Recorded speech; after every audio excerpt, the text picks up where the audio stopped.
உப்பு மாங்காய் ஒரு கப் எடுத்துக்கணுங்க. ஊறுகாய்க்கு போட வேண்டிய வத்தல் நான் ஒரு 9 வத்தல் எடுத்துருக்கேங்க. நீங்கள் உங்கள் காரத்துக்கு தக்கன கூடவோ குறைச்சோ எடுத்துக்கோங்க. மிளகாய் வத்தலை நல்லா அரைச்சி எடுத்துக்கணுங்க. நீங்கள் மிக்சிலையும் அரைச்சி எடுத்துக்கலாம். இப்படி மிளகாய் வத்தல் போட விருப்பம் இல்லாதவங்க நீங்கள் மிளகாய் பொடி கூட போட்டுக்கலாங்க. அது உங்கள் காரத்துக்கு தக்கன சேர்த்துக்கோங்க. மிளகாய் வத்தல் அரைச்சி எடுத்தாச்சுங்க. தாளிக்கிறதுக்கு கடுகு, வெந்தயம் ஒரு 2-3, பெருங்காயம், கருவேப்பிலை எடுத்துக்கணும். எண்ணெய் காஞ்சிருச்சுங்க. இதில் கடுகு, வெந்தயம், பெருங்காயம், கருவேப்பிலை சேர்த்துக்கலாம். இந்த அரைச்ச மிளகாய் இதை சேர்த்துக்கலாங்க. இது கொஞ்சம் தண்ணியாக சேர்த்து இதில் போட்டுக்கணுங்க. மஞ்சள்தூள் கொஞ்சம் சேர்த்துக்கோங்க. காரத்துக்கு தக்கன உப்பு கொஞ்சம் கம்மியாகவே சேர்த்துக்கோங்க. இப்போது இதில் உப்பு மாங்காயை சேர்த்துருங்க. சேர்த்துட்டு நல்லா கிளறி விடணும்.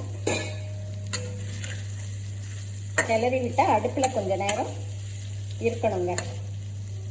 நம்ம ஊற்றின தண்ணி வற்றி எண்ணெய் மிதந்து மேலே வரும்போது நம்ம அடுப்பை ஆஃப் பண்ணிடலாங்க. ஊறுகாய் ரெடி ஆகிடும். உப்பு மாங்காய் ஊறுகாய் ரெடி ஆயிடுச்சு பாருங்கள். இதை நீங்கள் ஃப்ரிட்ஜ்லேயும் வைக்கலாம், வெளியிலையும் வைக்கலாம். ஃப்ரிட்ஜில் வச்சா கூட கொஞ்சம் நாளைக்கு வரும். வெளியில் வச்சாலும் ஒன்றும் பிரச்சனை இல்லைங்க, கெட்டு போகாது.